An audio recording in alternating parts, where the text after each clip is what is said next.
In 1 Chronicles 29 and verse 12, we read that earlier on, the power to become. Both riches and honor come from thee, and thou reignest over them. It says, and in thy hand is what?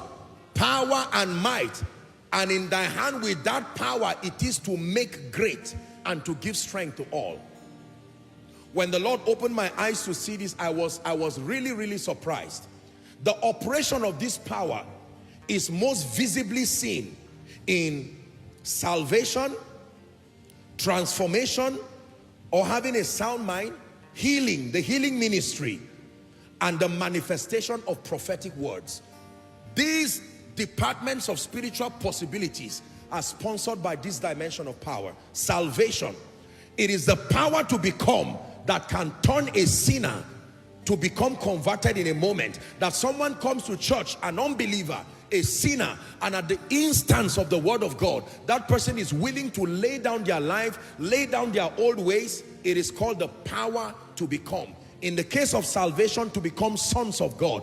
But it's also the power that turns a student into a master. It is the power that turns weak to strong.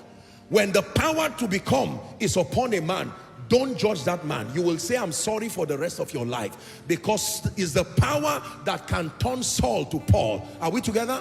Everybody who desires to learn, you must cry for the power to become. So when you say, I am receiving power, it's important to understand what dimension, what expression of that power is profitable. Without the power to become, men will never be able to understand, no matter how well you teach.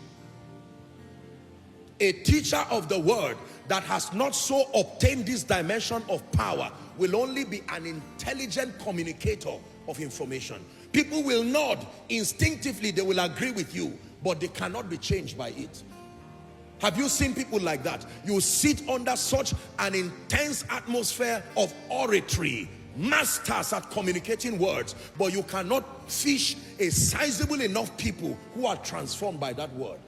When the Lord opened my eyes to see this, I prayed and I said, Lord, let my words not become empty. Let it go beyond the intelligence, the vocal expressions. This is what happens to you when you listen to me. It's beyond a lecture. You are under the influence of the power to become. Power to become. It can change a man in India, regardless your culture. It can change a man in Saudi Arabia.